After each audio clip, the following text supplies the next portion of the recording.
Okay, I think we'll get started. A few more people may filter in over the next few minutes, but that's okay.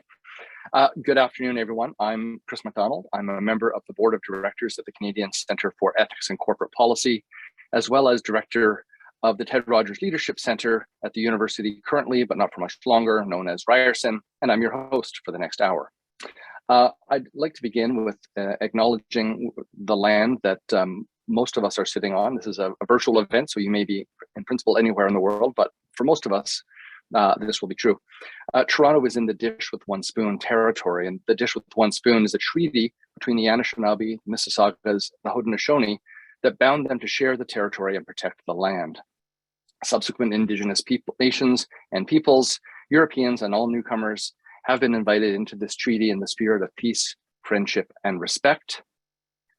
And with that, we'll move on to our agenda.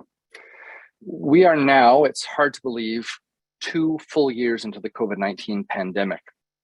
The pandemic has brought many hardships, many changes, though of course those hardships and changes have not affected all of us equally or equitably. One area of our lives, one area of our economy most visibly affected has been the world of restaurants and hotels and travel. So here we are today to talk about the ethical issues that have arisen during the pandemic and that continue to be of concern to those in the hospitality and tourism industries and to their customers. With us today, we have 3 outstanding panelists. I'm not going to read long bios, I'll just tell you who they are. We have my colleague Sonia Grassi, who is Associate Professor and Director of the Tourism and Hospitality and Tourism Research Institute at the Ted Rogers School of Management, John Bunner, who is Operations Director at the Alo Food Group, and Sherilyn Berry, who is President of Contiki Holidays Canada. And we're very, very glad that these 3 folks have been able to give us a bit of their time today to talk about this important topic. So over the next 40 or 45 minutes, I'm going to pose a range of questions to our panelists, and it won't be the same questions to everyone, and not everyone will be asked to comment on everything, but it'll be we'll jump around a bit, and then we'll be leaving a few minutes at the end to field questions from the audience. So those of you in the audience, please feel free to post things in the Q&A, and we'll gather them and look at them at the end. Now, so on to our topic. Ethical issues generally have to do with questions of right and wrong, questions of protecting individuals and communities and their rights. And such issues don't always come with the word ethics attached. However, we'll see as the discussion proceeds that there are lots of ways of talking about what it is we mean when we talk about doing the right thing. So Sonia, John, and Sherilyn, and maybe we'll start with Sherilyn with this question. Thinking of either of your industry overall or your organization in particular, can you say a bit about what ethical issue do you think has proven the most challenging over the last 24 months? And what do you think you're most proud of? Sherilyn? Well, most challenging, well, it's been 2 years, so I think that's a challenge in itself, is that one, I think what's the best is that we've survived. We're still here. And there's a lot of organizations that, unfortunately, fantastic companies that have not been able to survive this pandemic. I think one of the hardest things throughout this is, one, laying off valuable employees in order to survive. And those are employees that, have tenure with us for a long period of time. It's not anything to do with their performance, but it just has to do with the fact that their job may not have been viable or needed during the 2 years. Another would be salary reductions. I don't know anybody in this industry who didn't take a salary reduction, but was still expected to work 40, 50, 60 hours a week. And then you have a challenge with that of morale for your staff. There's staff that are salary reductions, but they're doing 3 people's jobs because you've had to lay off those valuable employees. And I think that's been really tough. And another one is for the customer, the refunds. Refunds have been really difficult through the travel and tourism industry. And there's been a lot of that in the media if we look back at the very beginning. And unfortunately, those heated conversations are usually falling on junior employees, people that have to have really tough conversations that have not been trained to have those conversations, that are unfortunately battling it out with that customer. to talk about refunds. And we've been protected in this industry, but ethically, is it okay to not give a customer a refund if they're not getting the service? Right. Thanks. John, what ethical issues do you think have proven the most challenging, either locally or across the industry? And what on the other hand are you proud of? I'm proud of, I'm proud of the hustle. I'm proud of the people that work for us. A lot of things that Sherilyn said, like personal sacrifices. I mean, the most difficult thing for us, and it's always a difficult thing for industries, just read the business section every day. There's a balance between health and safety considerations and optimizing your operations. This is a common balancing act for businesses. It's nothing new. But right now we're dealing with a huge asymmetry between employees and guests. And the asymmetry comes from the fact that the guests get to self-select their comfort level, their risk tolerance level. And, you know, are they comfortable dining in person, sitting near other people?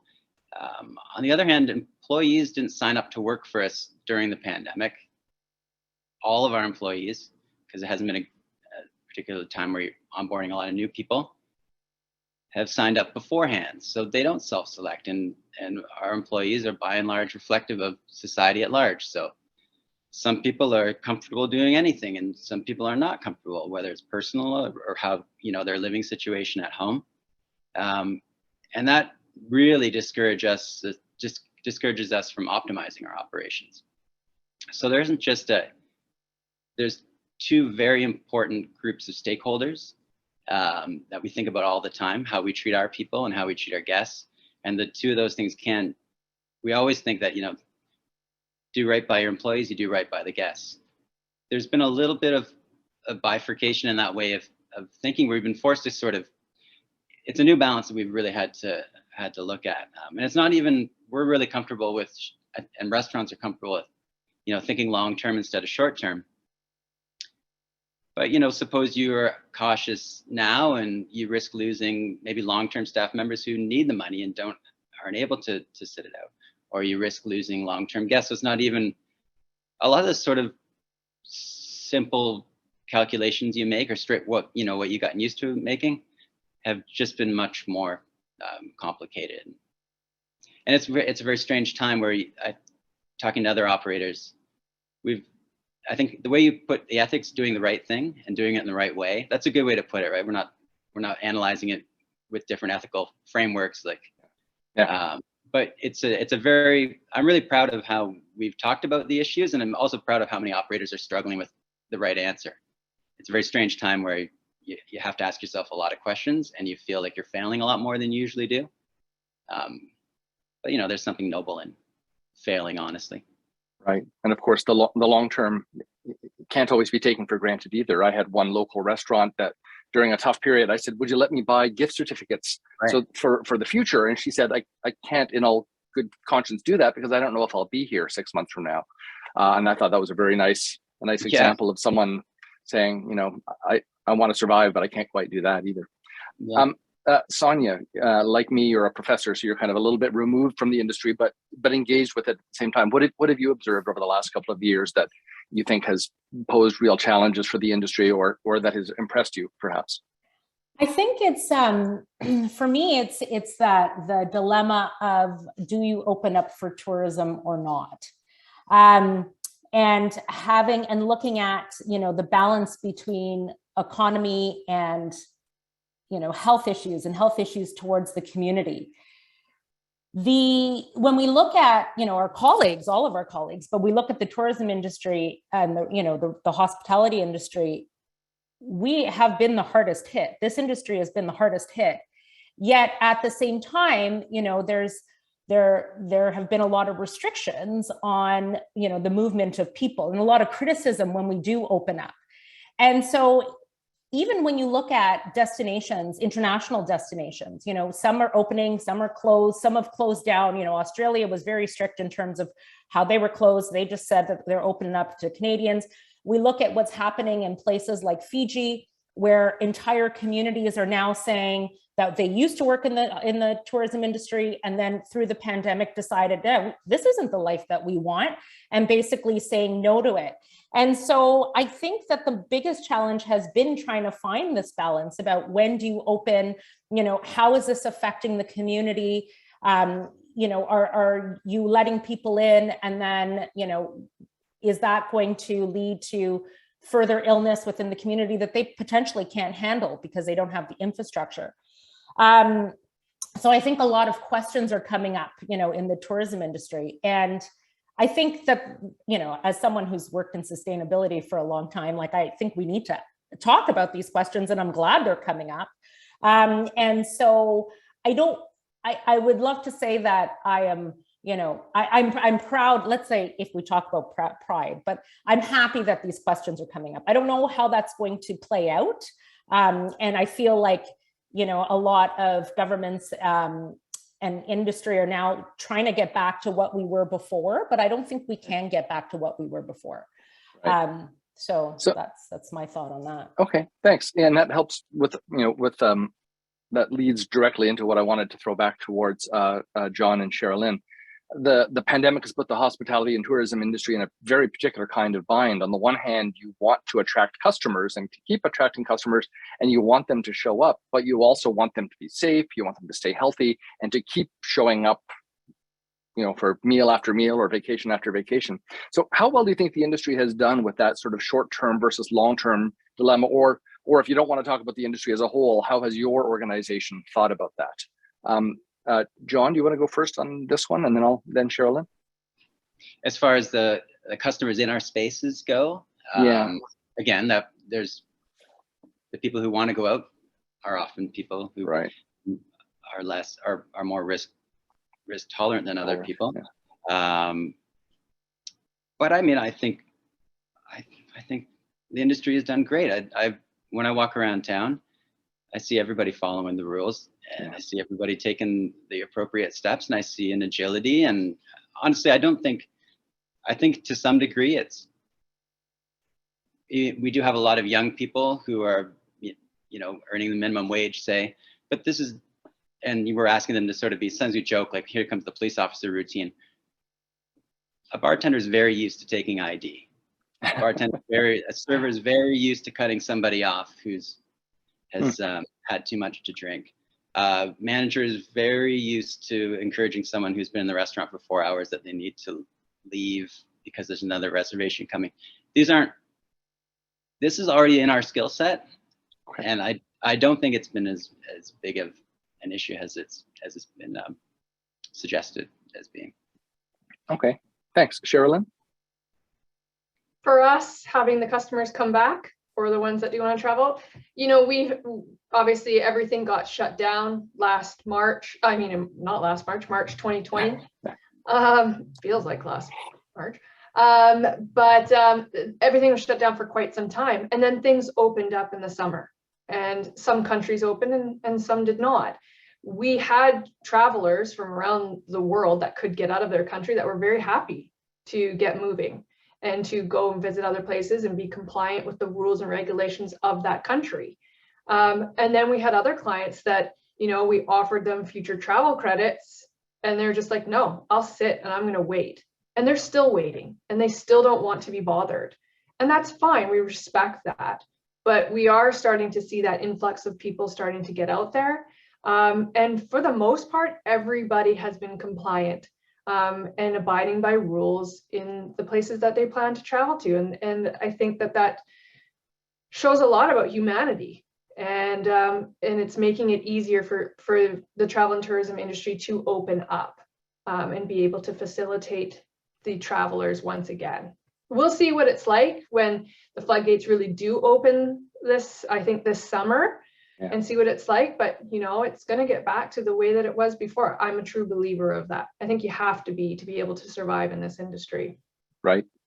So, Sherilyn, that leads me to another question I wanted to ask you, but John, feel free to, if you have thoughts on this too. I get the feeling that a lot of organizational learning has gone on during the pandemic, and I've heard people say, some of the things we're doing now I can't wait for them to be over. And some of the things we're doing now, we're just going to keep doing because they're a better way of doing business. So, and so what have we learned? And I guess in particular, it's kind of a two-part question, because I think some of what you've learned must have come through listening to customers. So how has your organization done that?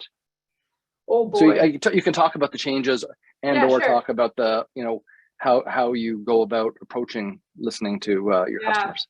We sure had to listen real fast at the beginning of the pandemic, because social media was on fire and you can't ignore what goes on social media.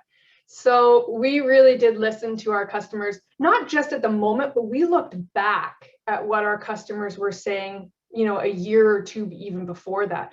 That when you're in the moment and your business is chugging along, sometimes you just don't have the resources to effectively put measures into place.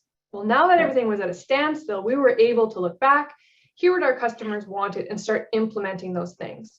One of the things that we, as Sonny was saying, that was so important is sustainability. People were becoming very focused on the planet and how we are treating the planet as is. So what we did at Contiki is we went completely carbon neutral as of 2022. So the chateau that you see in the picture behind me, that's in the Beaujolais region of France. We have Haus Schöneck in Austria. They're 100% renewable at this moment in time. We looked at all of our coaches in Europe and make sure that they're fuel efficient and biofuels. We implemented vegan meals on all of our trips and worked with local communities to bring farm to table. So all the food is local, using the train transports in countries where we could. And so trying to reduce our impact on the planet, considering that that was top of mind for everybody at that time. And then another thing is we wanted to make sure that when our travelers could start traveling, that they were comfortable and they were confident that the company was taking them seriously. So we implemented well-being directors on some of our brands. So that means if someone is employed to travel with the group, that literally talks to all locals to make sure all health protocols are being followed. So restaurants, hotels, experiences, you name it, so that the customer knows that you're taking this seriously. They're putting their trust in you to take care of them. It's different in Canada. We know what the rules and regulations are. We've heard it in the media time and time again, but you don't necessarily know what it is in another country. You're not as in tune. You're on vacation mode. So we implemented those things so that our customers felt comfortable. So trying to implement so many different things, like trimming the fat. I think there's a lot of fat to be trimmed in companies. And we did that as well, because we're just like, where can our resources be better used to make sure that when we come out of this pandemic, we are more efficient, we are listening to our customers, and because we know it's going to take time to get to that profitability place again. It's not going to happen in a year. It's going to take years to do that. So you got to put all your checks and balances in place. Right. John, what is your group, or the other group learned about that's going to continue after the pandemic? How have things changed in the long run, kind of thing? Yeah, and on a smaller level, I'll just give you a couple examples. It's been a lot of learning, a lot of unlearning, I'd say.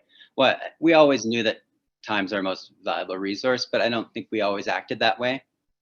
For example, our ideal restaurant is one that's open, 4 PM, so people can kind of trickle in and have a drink, and there's this beautiful afternoon culture. And then you're open late at night, so people can, no one feels rushed. There's human beings that work for you that's chopping into their own personal time in their life by 2-3 hours, right? We've really tried to put our people at the point where they have the most impact. And it's not about revenue. It's not about them making more money. It's about, how can we best spend our time in these establishments? And so one example is just tightening up our hours a little bit, making sure that, doing things like bringing in cleaners at certain places, just so that we're not there quite as much. Because what people have realized when they've been at home, it may not be pleasant making less money, but being able to pursue a hobby and spend a little more time with your family is a gigantically valuable thing, perhaps the most valuable thing. And it's been an eye opener for us, and we're going to take that lesson forward. And then a couple other things are, as we look at new spaces, it's going to be tough to look at a new lease that doesn't have the possibility of a takeout window, or where you're going to readjust how you do floor plans of these restaurants. Patio space, even though it's still a pretty cold climate here, that's proven to be pretty valuable. If the worst happens, if the next edition of it comes along. So it's just a couple Right. examples from us. Yeah, and that strikes me as, but that's an interesting example of something that's, a manager might think of that as a management issue, but others of us are going to say, well, that's also an ethics issue, because if I have the right kind of physical layout, I'm better able to keep customers safe or accommodate different risk tolerances for customers. I'm able to, it would be really tough to do takeout in certain kinds of locations. And then those managers face tougher decisions about, do we open at all? Do we have to close down entirely? And so that's an interesting example of where what to some of my business students would look like a management issue actually has an important ethical dimension to it. Sonia, anything to add on that topic from an international perspective? Well, I was just going to say from the City of Toronto, which I think is from an innovation perspective and what's been happening. And it's interesting you said from a management perspective, but patios are a city initiative, right? I mean, I've worked as a planner, helping restaurants get patios before, and it has not been an easy thing to do. So I think, there's kind of also two sides of that as well, because the restaurants now, we have all these patios that are happening on the street, which I think are really is really great for the restaurant industry, for the community, because people feel safe, sitting out on the patio or on the street. Like I was last time I was out, was sitting in the middle of the road, literally on Beaconsfield. But then you also have to think about the ethical issues that come with that, with the communities themselves, right? People who live on these streets, people who are sitting right beside the restaurants, that there may be, some inconvenience or noise or whatever it is. And so I'm actually more curious and to see how that's all going to play out, because I think it does bring such a vibrant streetscape to Toronto. But then also at the same time, what are the implications of that, to the people who are living within these communities, and how does that potentially create a divide? So I think I've always been really interested through this whole pandemic on how people are innovating, how businesses are innovating. What are they doing to change the way they do things? I think what Sherilyn mentioned is really cool with having these wellness experts. But I also see, various companies and restaurants doing other things. Like I love that they're focusing more on like the food delivery and, and incorporating the local components. Because I think that that's something that, again, we've been pushing and wanting. And so now, it's not as easy to, get our supply chain in, right? So we're focusing more on our farmers and our connections. And so I think that's really interesting. And you do see that in other destinations as well, right? Because our supply chain has, broken, that is it now letting us all pivot towards, how can we grow things within our own backyard? And as Sherilyn also said with Contiki, right? Looking more at the farm to table. So for me, that's a really exciting part of this. Yeah, I think the competing interests became most obvious to me when, as a lover of food, I was enjoying so much having all the patio dining and all the lanes blocked off to reclaim space for pedestrians. But as a cyclist, it was really irritating because there were a bunch of bike lanes got taken up by restaurant tables, and so it's we're all in this together. But there's also some interesting issues about competing interests. Sherilyn, Sonia's mention of kind of planning and policy there made me want to ask you a question about public policy, and John as well. So obviously the scale of the pandemic has meant an incredibly important role for government over the last couple of years. What has government done that made decision making for you or your organization easier for managers? Or on the other hand, what has government done or failed to do that made ethical challenges harder for managers?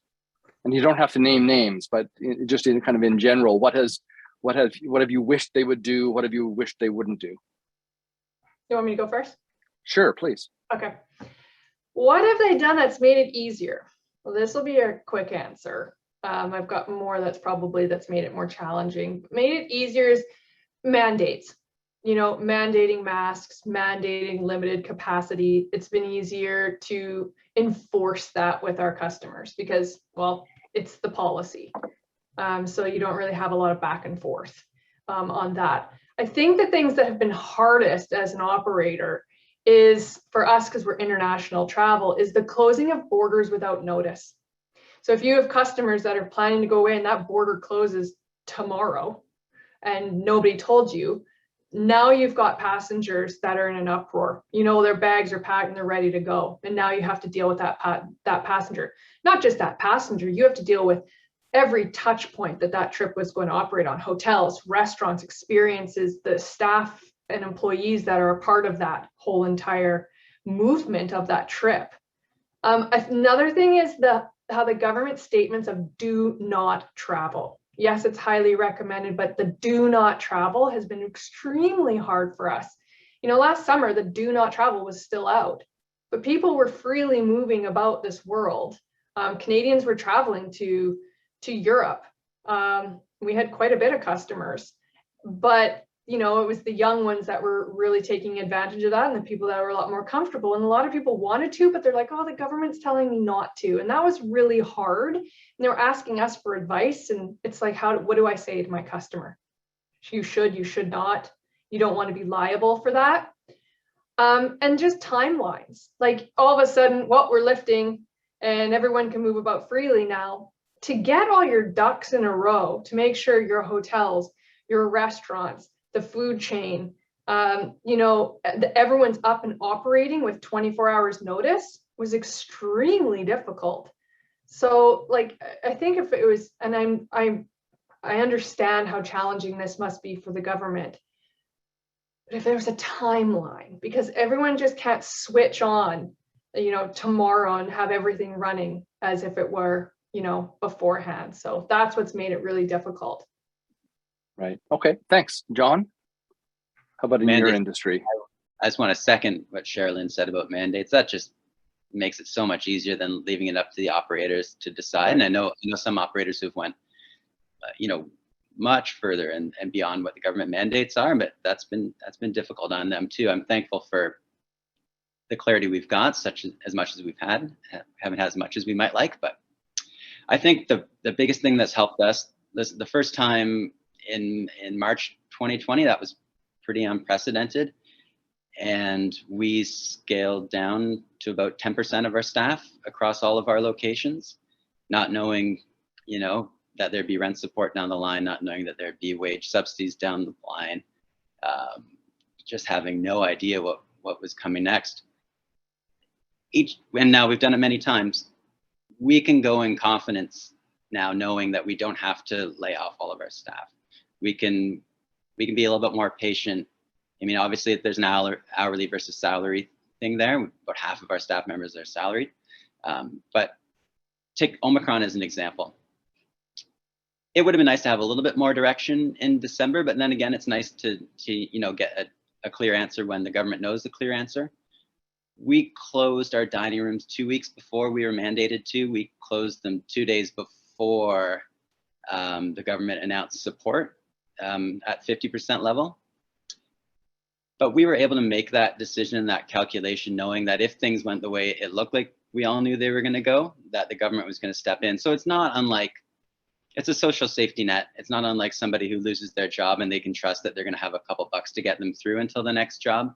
That's made a gigantic difference as far as just not wrecking your operations in order to survive.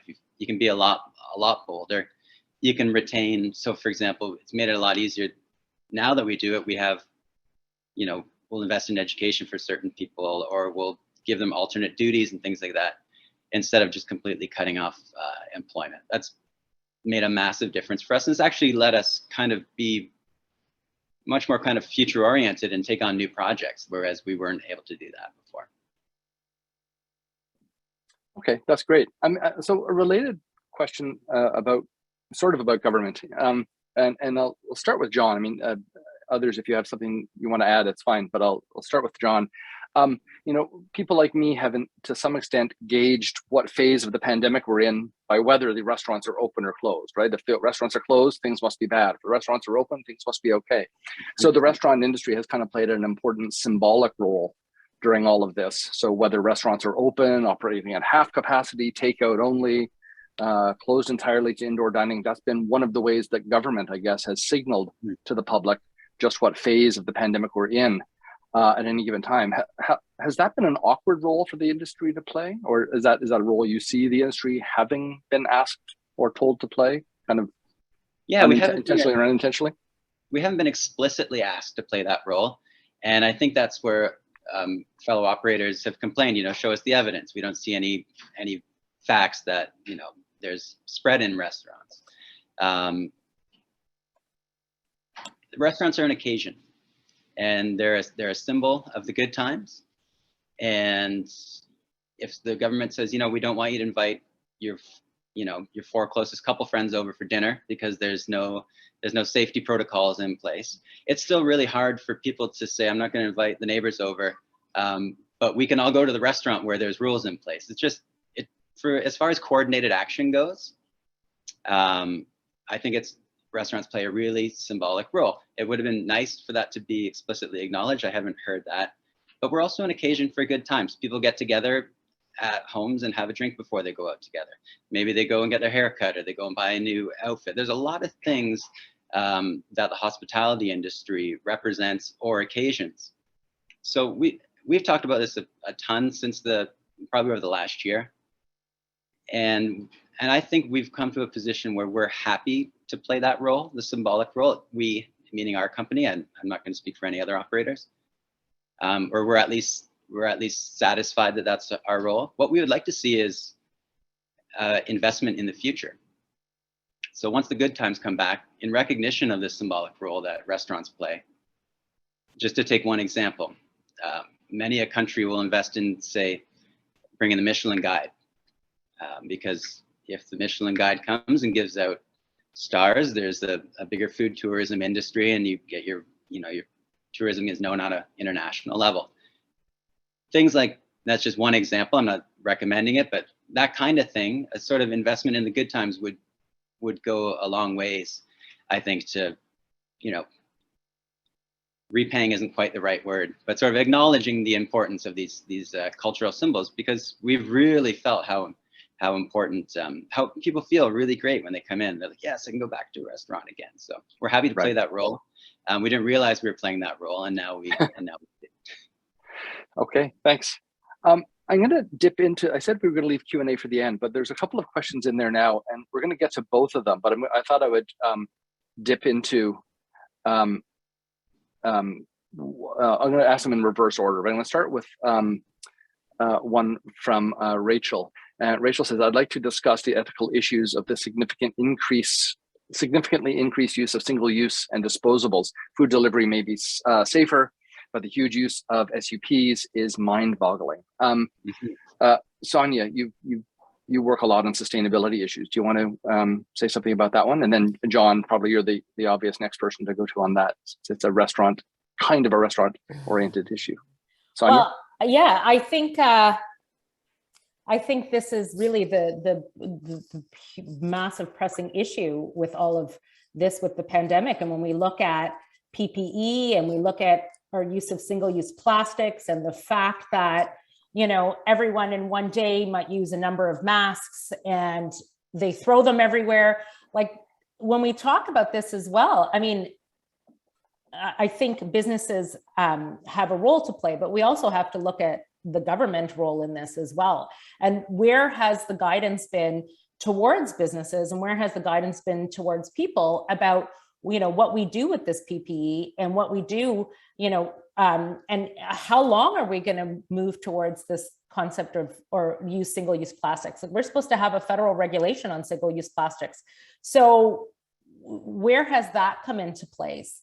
And so it is like, I haven't really seen much movement. I'm curious to hear what John uses. I'm sure they, you know, a lot of companies are using, you know, bamboo takeout containers, and other forms of compostable takeout containers. But but it kind of stopped everybody in its tracks, right?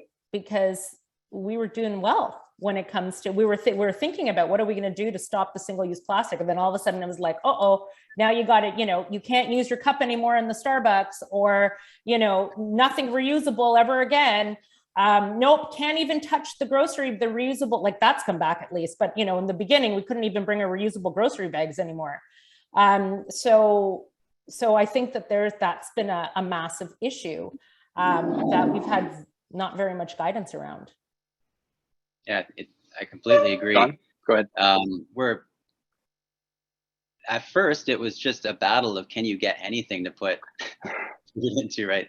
Because everybody's model switched, and there wasn't, you would just take whatever plastic thing came along. Now we're very fortunate in that we'd kind of already studied doing an optimized takeout and delivery concept with the rise of the ghost kitchens. And so we had some pretty good leads on packaging, but this packaging is really expensive.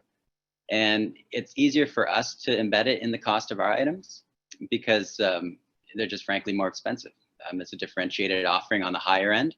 And these compostable products that, you know, are more sustainable just cost a heck of a lot more money. Plus, some of these items that are, and then you get into things that are compostable but less expensive, and then you get a lot of complaints about oil seeping through, or they don't have the plastic coating in them, right? So you're really in a very difficult spot packaging wise.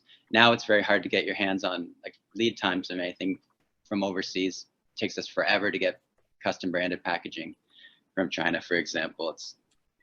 It's a huge challenge, and I think it is definitely kind of, the expectation has been lowered for your environmental impact. It will have to be part of the conversation going forward again. Okay. So Sherilyn, that raises a question I wanted to ask you. I mean, John points out that, as you know, some restaurants, obviously, if you're at a higher price point, you can sort of absorb in some of the cost of more expensive packaging, more expensive, fancier, more sustainable takeout containers and things like that. But there must be some comparable version of that over in your world, where if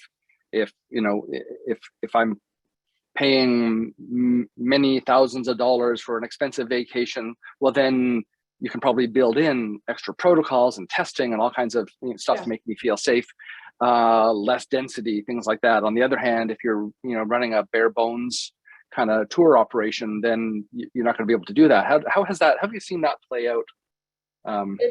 It's been challenging for sure. Like, you look at our youth brand, Kentucky, every little bit of movement in price point, $50, $100 is noticeable to the youth traveler. But unfortunately, you have to make some changes. What we do is we're just seeking different operators in destination that will work with us, especially on reducing single-use plastics. We don't give away water bottles anymore. We encourage everyone to bring their own water bottle, and we know in every single little town through Europe where you can get water and drinkable water. So yeah, it's going to be difficult for those extra costs to come on the low end operators. Yeah. The high end operators, like some of our luxury brands, they haven't been affected. They're almost operating at full capacity this coming summer. People that are spending $10,000, $20,000 on a trip, that's what they were spending pre-pandemic. You implementing, reusable or biodegradable products into the trips, or working with high-end operators that have that sustainability nailed down, an extra $100, $200 isn't going to make any difference to someone paying 20 grand for a trip. So it is going to be challenging, but I think it's our duty as operators to make as little of impact on the planet with our travelers as possible. And I think that companies are really going to have to look at how they're going to do that. And that's why we, for example, have hired a team throughout the pandemic. Not many people are hiring, but we thought, hey, this is where we do need to invest. We had hired a sustainability team to look at every touch point of where we can make our reduction on the planet. Because as Sonia mentioned, you know, you look and there's masks everywhere and there's plastic straws and plastic bags, and, you know, you're swimming in Bali and there's a bunch of plastic bags floating past you, you know, they're going to blame the tourism industry for that. And so you need to, this is where you should be investing, sustainability. So Sonia, there's a clear international aspect to that. I mean, because, you know, some of the places we're going on vacation, some of us may be choosing to go to vacationing at resorts here in Ontario. We're an affluent community, an affluent country. Not that some people aren't badly off, but we're relatively okay, as opposed to a resort, thinking about a resort in a less developed place, a place like the Dominican Republic, where, you know, there are, on one hand, there are, you know, kind of higher end corporate resorts, but then there are also kind of mom and pop kinds of operations that won't have that ability. Mhm. So, I mean, again, not to try to think that affluence necessarily tracks geography quite that precisely, but it seems to me that some of those places overseas are going to have a hard time absorbing either the difficulties imposed by the pandemic itself, or knowing how to deal with those kinds of sustainability issues, because those have a price tag too, right?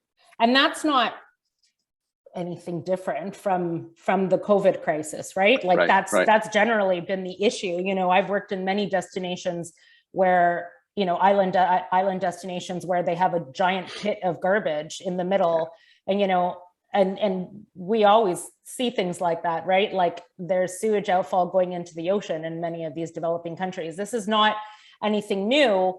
But now there's an increase of it, and, you know, how is that going to start impacting? It's funny what you said about Bali there, Sherilyn, because my colleagues in Bali, you know, they were saying that the beaches are still, like, they were sending me pictures of beaches full of garbage, but they were closed to tourists, but they were still blaming the tourism industry, when really a lot of this is also just the reality of the destination itself, of the government, of the environmental implications in place. But I also don't think it's necessarily a relation between, you know, your higher end resorts or anything like that. It's also the type of tourism, right? When you're going to a place like Dominican Republic, for example, I can tell you with a lot of my work, the mom and pop shops are actually, you know, they do quite well because they are invested, right? This is their, you know, maybe their little lodge, or, you know, their small hotel. Whereas I think a lot of the issues are also these bigger, you know, multinational corporations that are operating, you know, on a dime, basically, you know, in these destinations, and they are cutting corners, right? So not every company is the Travel Corps. You know, you do have a lot of your multinational organizations that, you know, or your cruise ships, for example, if we're going to talk about the big bad ugly, right, that are still operating and still dumping and are not going to invest in sustainability. So, you know, a lot of this is just bigger than pandemic. It's just the way it goes. And as I said before, like, I kind of wish the pandemic pushed things further, because I don't think we're going to be able to operate, you know, because as you mentioned earlier, there's going to be, you know, COVID 25 or whatever it is that's coming down the pipe, right?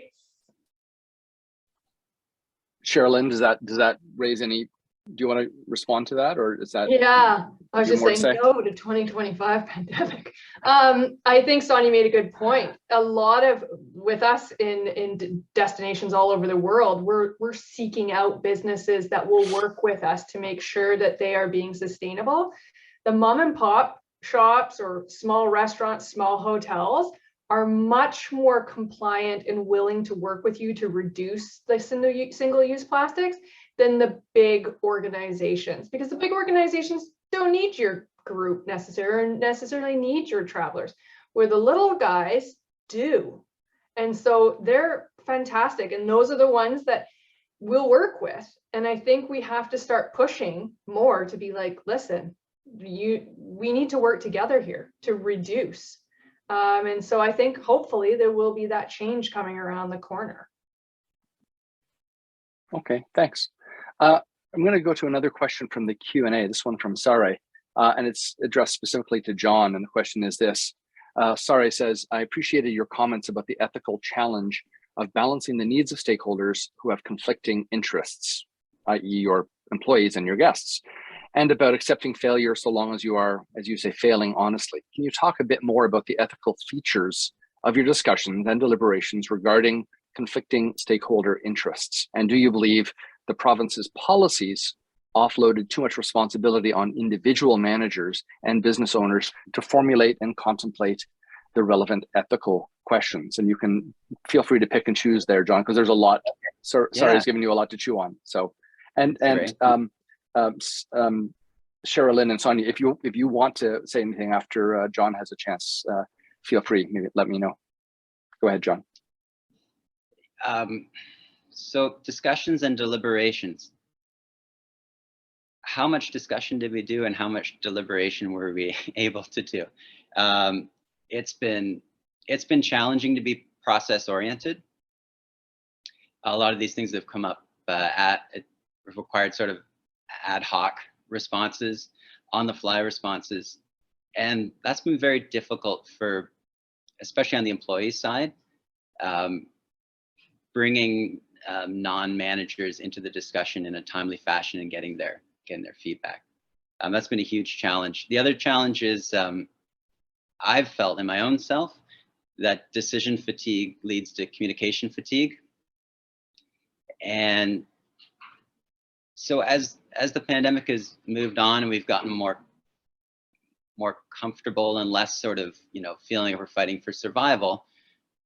For example, the last time with the Omicron, we've tried to get out ahead of things. So we will, instead of just posting the government's regulations, we'll have our managers sit down and sit with the assistant managers and the chefs and say, okay, if this happens, what's our response going to be? If one employee has a relative who lives with them test positive, and we just kind of run through a whole bunch of scenarios.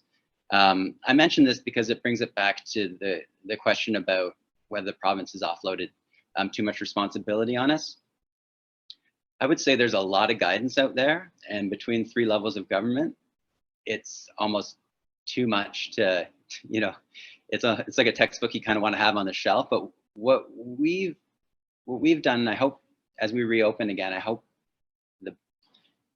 we're going to find this is useful. Just running through all the scenarios, giving it to the employees before they come to work, talking through what will happen if this happens, has made us a lot more proactive and really just shown that we don't have all the answers at our fingertips. We're figuring it out on a daily basis, but we're all figuring it out together. So we're less sort of like an authoritative word. Rather, it's our obligation to find answers in a timely fashion. We went beyond just posting, the rules, and we've tried to really, by teaching and talking about the rules, to get more comfortable with it. Other than that, I mean, we're gonna try and be more process oriented in the future, and hopefully we don't have to. Hopefully, we don't have to get better at it, but we've definitely seen the value in that. One other thing that's come up during this has been, and this came up more during the sort of social issues around Black Lives Matter. During Black Lives Matter, we would say, hey, we've got an open door policy, so if you have any questions, come and talk to us. And a few employees made it clear to us that it's not their job to do that. It's not their, so we really backed off kind of. I could feel myself backing away from sort of putting the burden on employees to come and talk to us, and just trusting that an open door policy was sufficient, because open door policies don't work the same way for everybody. So kind of by making it a bit more of a conversation, we're hoping to make it easier for people to participate, but don't make it feel like they're obliged to. So I don't know, we're trying to kind of steer between those two situations. Right. I mean, it strikes me that, John, as you're answering that, it strikes me that you've got a relatively sophisticated organization, right? You're a multi-site organization with a fairly complex leadership structure, and have a fair bit of capacity there. And I, as I was thinking about the fact that we had invited, you're from a very nice brand, if I can put it that way, and Sherilyn, you're from a company with a very nice brand. And I had kind of been wondering, what would, and maybe any of the 3 of you might have something to say about this. I mean, if this panel had been the woman who owns the diner up the street from me, and someone who runs a tourism operation, but not a Kontiki, but a real bare bones kind of place. Would this conversation have been different? Do you have any insight? I mean, I'm not trying to ask you to put yourself in someone else's shoes, but do you have any sense of, one of the things we talked about previously, John, was that there's kind of no unified voice of the industry, and there's no one perspective. So, Alo is kind of miles away, literally and figuratively, from my little corner diner. Do you have any sense of how differently the other folks have experienced this? Anything and this for any of you, really? Can I just say one thing? I want to say though to that, Chris, is it's probably not the difference between your little mom and pop shop and Alo. It's the difference between maybe Alo and like the Swiss Chalet brand. It's the difference between the big multinational and the pride of these smaller organizations. That to me is where I see the difference. And I'm sorry, John, because I know you're I'd agree with that, though. We've kind of prided ourselves on having a extremely lean head office. Our accountant is much more than an accountant. She's an HR administrator. Sure. So yeah, when you're lean and nimble, that's great, but when you need to tackle a big problem like this is a project handling it unto itself that could use a salary to do it every day. It's sure. We don't have an HR person, for example, right? Right. And you can just imagine at very large operations, there must be entire, dedicated positions or even clusters of units that would be just, are going to be doing pandemic management going forward, or not necessarily with that title, but that sort of thing. Well, a compliance officer, for example, right? Like now, that's my last comment on this topic. I think the qualities that go into typical leadership in a restaurant are qualities like never calling in sick, working through pain, right?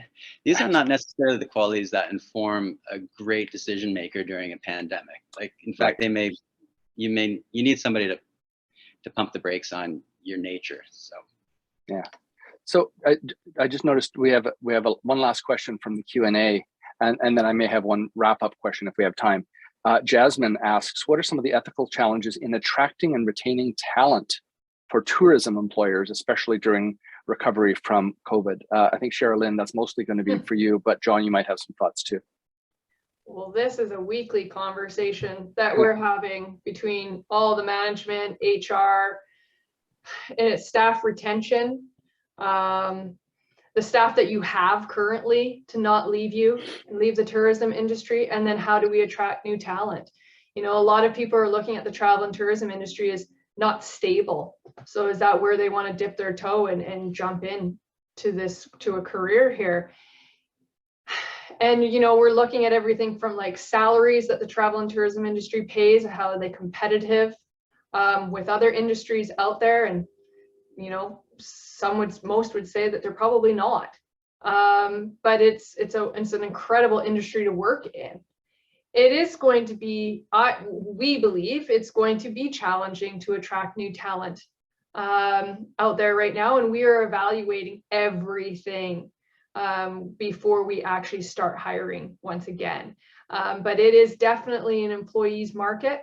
A lot of offers are going out there and getting denied. And and that makes it difficult because, we're expected to get up and operating as soon as everything opens up, and you don't have the staff to do it. That's the challenge. So again, you're really putting weight on the resources you already have.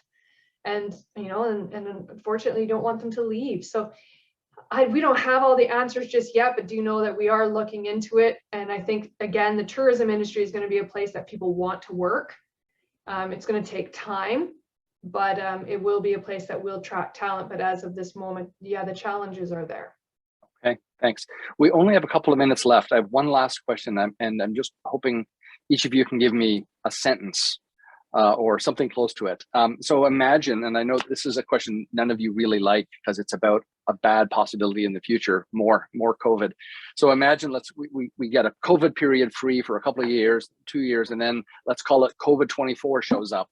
And it's more of the same again. What is the industry or your organization going to be better at with regard to a hypothetical COVID-24 than it was with regard to COVID-19? In other words, what have you learned? What's an example of something you're going to ace it next time?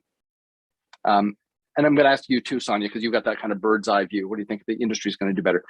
John, do you want to start? You've touched a bit on this already, so this may be too easy a question, but.